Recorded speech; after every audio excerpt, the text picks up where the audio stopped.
चुनक नाम के ऋषि थे। चुनक, ऋषि चुनक, उन्होंने वेदों को पढ़ा, वो ज्ञानी आत्मा थे।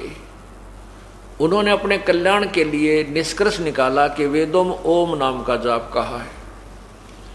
और इस काल ने एक और बीमारी पैदा कर रखी है कि जब ब्रह्मा जी कमल के फूल पर प्रकट हुए, यानी बैठा दिए काल ने, ब्रह्म ने, और ये सोचने लगे कि यहाँ पानी ही पानी है, मैं क्या करूं, चारों तरफ कुछ दिखता है को नहीं। तो आकाशवाणी की ब्रह्म इस काल ने कि तप करो तप करो। ब्रह्मा जी ने 1000 वर्ष तक तप किया। फिर आकाशवाणी हुई कि सृष्टि करो। तपो तपो कर वाक्य सुनाया, लोक रचो बल मेरी माया। तपो तपो का एक वाक्य सुनाया ब्रह्म ने, काल ने कहा कि लोक रच, अब सृष्टि रच, बल मेरी माया। अब ब्रह्मा, देखो ब्रह्मा जी ने वेद तो बाद में प्राप्त हुए जब सागर मंथन किया, उससे पहले ही इंजेक्शन ला दिया काल ने, ब्रह्म ने अवकाशवाणी करके कि तप कर। अभी वो बैठ गया, आंख मीच कर समाधि लगा कर तप कर दिया। तप करवा के सिद्धि पैदा कर दी इसमें। तप करने से सिद्धियां आती हैं और तप से राज्य प्राप्त होता है। दो उपलब्धि होती है। अब ब्रह्मा जी ने तप किया तो वेद बाद में मिले। वेदों में कहीं नहीं लिखा कि ये कठिन साधना करो, हठ योग करो, लेकिन वो आकाशवाणी जो काल ने इस वेदों से न्यारी कर दी, क्योंकि वेदों का ज्ञान पूर्ण परमात्मा ने ब्रह्म को दिया, ब्रह्म ने आगे अपने पुत्रों को दिया। इसलिए जितने भी ये ऋषि महर्षि हुए हैं, इन्होंने वेदों को भी पढ़ा और फिर ब्रह्मा वाली वो दंत कथा भी याद रखी कि आकाशवाणी करी थी परमात्मा ने ब्रह्मा को, तप कर ब्रह्मा ने तप किया था। अब ये ऋषि महर्षि जो थे, ये ज्ञानी पुरुष वेदों को भी पढ़ा, वेदों में देखा ओम नाम है, और वेदों में कोई मंत्र जाप का नहीं लिखा है, केवल ओम नाम लिखा है। और साथ में ये भी कहा कि कोई और परमात्मा है, उसके विषय में हम नहीं जानते। यजुर्वेद अध्याय के 40वें अध्याय के 10वें श्लोक में भी यही कहा है कि उस परमात्मा के विषय में कोई तत्वदर्शी संत, यानी धीराणाम, तत्वदर्शी संतों की तलाश कर उनसे सुनो, जो वो कहें उन्हीं को करो।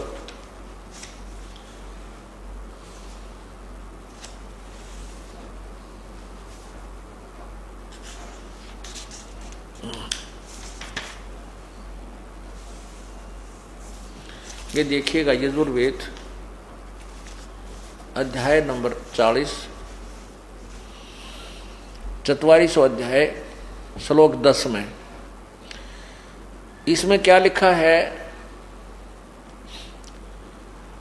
हे मनुष्य, यानी वेद ज्ञान दाता कह रहा है कि जैसे हम लोग मेधावी योगी विद्वानों, धीराणा माने मेधावी योगी विद्वानों से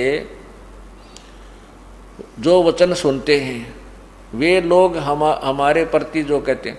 अब इसका सीधा अर्थ है, क्योंकि इस महापुरुष ने तो कोई ज्ञान था ही नहीं, भक्ति मार्ग का तो यो कति नल था, इसने वेदों के ज्ञान का डंगा कर रखा कति। इसका अर्थ है कि कोई तो भगवान को जन्म लेने वाला कहता है, कोई नए जन्म, संभवतः माने जन्म लेने वाला, और असंभवतः माने उत्पन्न नहीं होने वाला।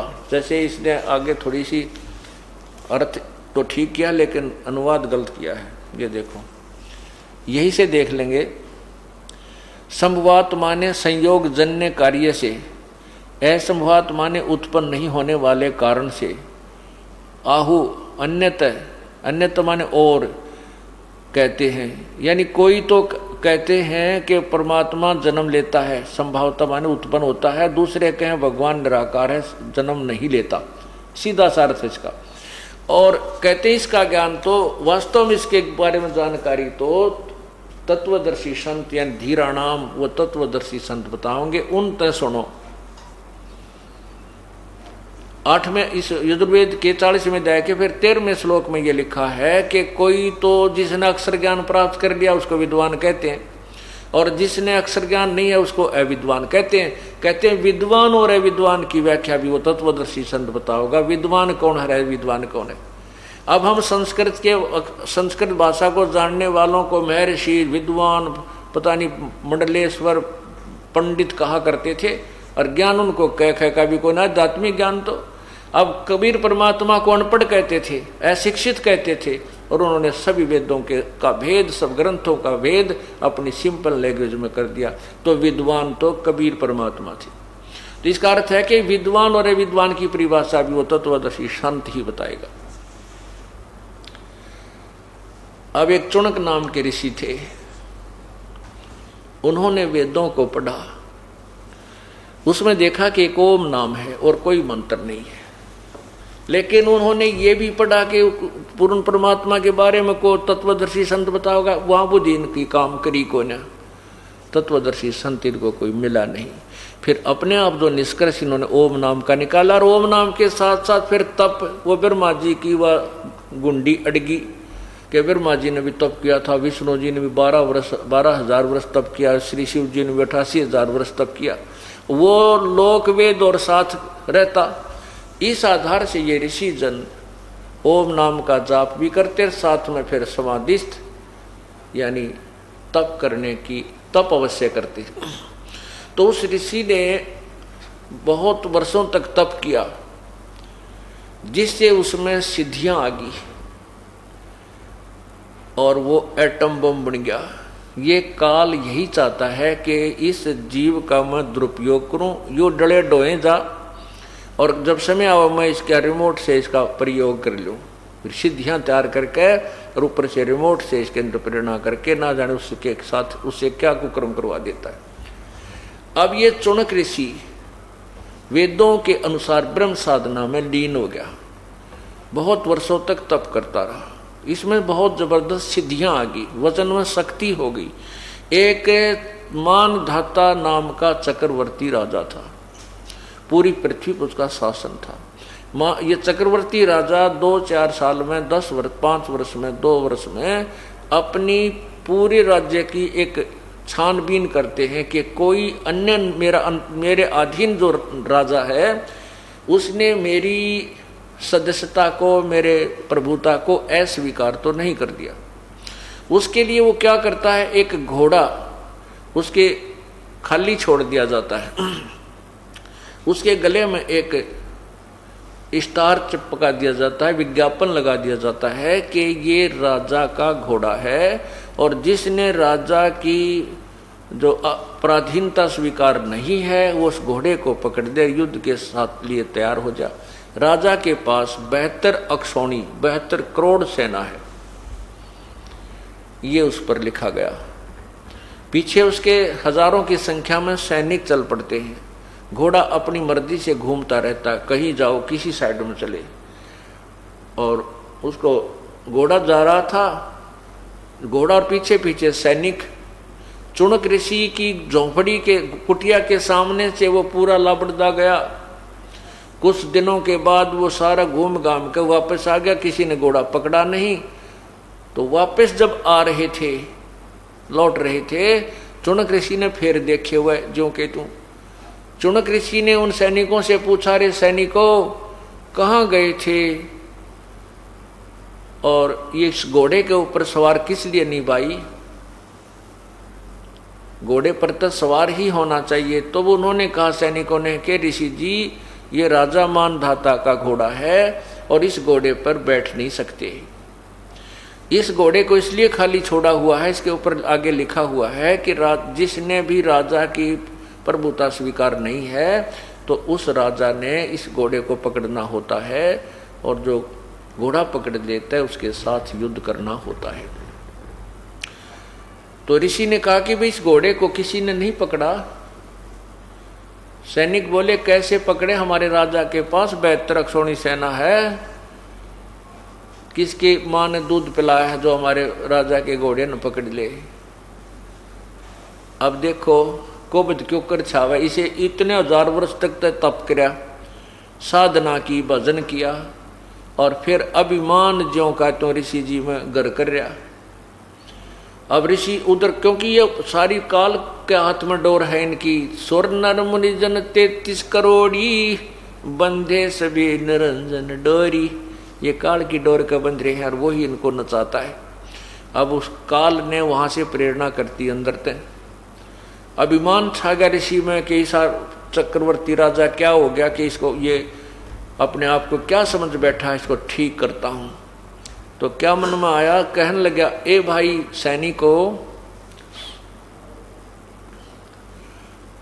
सैनिको, यदि तुम्हारे घोड़े को, राजा के घोड़े को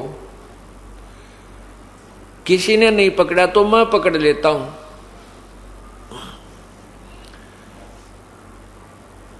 वो सैनिक बोले, रे कंगाल, ओ कंगले, दाने तेरे खाने को नहीं है और तू युद्ध करेगा मानदाता चक्रवर्ती राजा के साथ। तो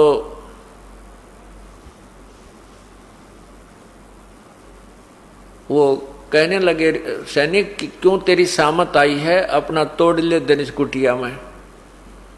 ऋषि कहने लगा कि तुमने इस चीज से क्या लेना देना भाई, मैंने यो घोड़ा बांध दिया और कह दे, तू बांध दे इस घोड़े ने मेरे कुटी इस पेड़ के साथ में, और कह दे तेरे राजा को कि चुनक ऋषि ने तेरा युद्ध स्वीकार कर लिया है।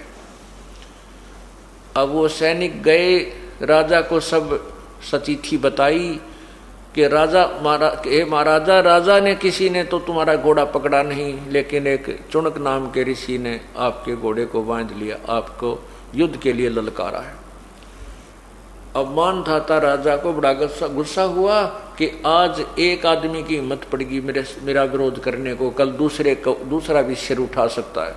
तो इस दृष्टिकोण से मानधाता चक्रवर्ती राजा ने 72 अक्षौणी सेना की 4 टुकड़ियां बनाई, 4 उसके विभाग किए। 18 अक्षौणी सेना एक बार में ऋषि को मारने के लिए भेजी। एक आदमी को मारने के लिए 18 करोड़ सेना भेज दी। ऋषि जी ने अपनी सिद्धि शक्ति से 4 एटम बम बना लिए, 4 परमाणु बम बना लिए। अब सारे जीवन की कमाई को कैसे नष्ट करते हैं ये सिद्ध पुरुष, ये महात्मा जिनको हम महर्षि कहा करते थे, ये कैसे नष्ट होते रहे तत्व ज्ञान के अभाव से।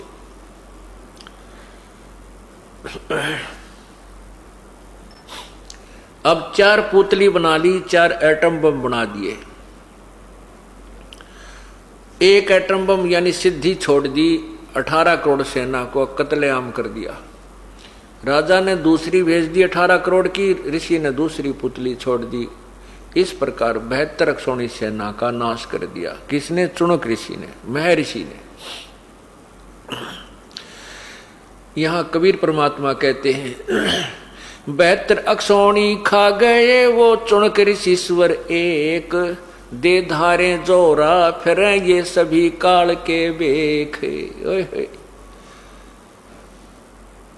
के 72 अक्षौणी खा गया वो चुनक ऋषिश्वर, ऋषियों में भी श्रेष्ठ ऋषि उसके ये लक्षण हैं। 72 अक्षौणी खा गया वो चुनक ऋषिश्वर एक, और दे धारे या मौत फिर ये सभी काल के भेख। तेरे की कहते हैं ये ऋषि नहीं, यह तो शरीर धार का जिंदी जागती मौत गुम थी। दे धारे मौत फिर ये जोरा फिर ये सभी काल के भेख। इस ज्योति नंदर यानी ब्रह्म के साधक उपासकों के ये लक्षण है।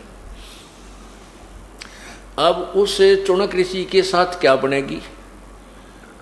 अब जो उसने तप किया उसके बदले में वो कभी राजा बनेगा, और जो 72 करोड़ सैनिक मार डाले वो पाप उसके दूसरे बैड अकाउंट में डिपॉजिट हो गया, और तप का फल जब वो भोग लेगा फिर उसने पाप कर्मों को भोगने का नंबर आओगा। कुत्ता बनेगा, शर में कीड़े पड़ेंगे, और वो 72 अक्षौणी सेना जो मार रखी थी वो कीड़े बनकर उस कुत्ते बने हुए ऋषि की आत्मा को, शरीर को खाएंगे। खाज लगेगी, टांग टूटेगी, लूचरा होगा, फिर कितने गधा बनेगा। ये ब्रह्मटी इन ज्ञानी आत्माओं की होगी। इसलिए गीता ज्ञानदाता कहता है कि ये ज्ञानी आत्मा थे तो उदार है तो अच्छी आत्मा, पर मेरे वाली घटिया से घटिया साधना में ही आश्रित रहे।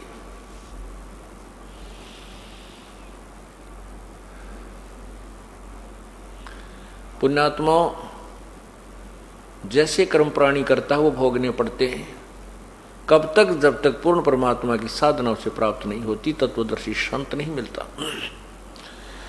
एक समय की बात है, 2 गुरु शिष्य चले जा रहे थे। एक मछियारा मछली पकड़ पकड़ कर बाहर जाल भर भर कर बाहर गिरा था, वो तड़प तड़प कर मर रही थी।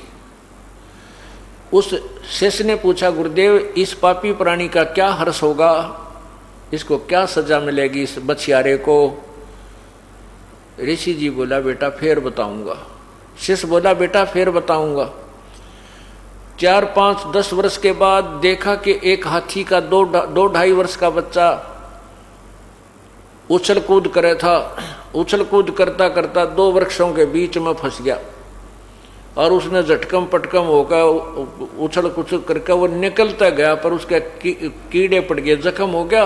वर्षा के दिन थे, उसमें कीड़े पड़ गए, वो पड़ा पड़ा चंगाड़ मार रहा है और उसके शरीर पर अनगिन कीड़े उसमें चल रहे हैं। अब उस गुरु शिष्य दोनों उधर से गुजरे तो शिष्य ने पूछा, है गुरुदेव इस पापी प्राणी को कौन से पाप का दंड मिला है? तब गुरु जी ने बताया कि ये बताऊंगा बेटा, ये हाथी वाली जो बच्चा हाथी का, ये वो आत्मा है जो शिकार मछलियारा था, जो उस दिन मछली पकड़ पकड़ कर बाहर पटका था। और ये जितने कीड़े पड़ रहे हैं ना, ये सारे वो मछलियां वाली आत्मा इनका अपना बदला ले रहे हैं बेटा। बदला कहीं ना जात है 3 लोक के माही, सतगुरु मिले कबीर से तो सतलोक ले जाही। 3 लोक में तो अदला बदला सबने भोगना पड़ेगा, लेकिन सतगुरु कबीर जैसे, यानी कबीर जैसे का अर्थ है ये नहीं कि कबीर साहब ही मिले, यानी कबीर जी का दास, उन्हीं के पद चिन्हों पर चलने वाला, उन्हीं की शक्ति उनके अंदर काम कर रही हो, उसके ऊपर परमात्मा कबीर जी प्रसन्न हो, उस संत की प्राप्ति के उपरांत आपका मोक्ष होगा, सतलोक ले जाए जाओगे। अब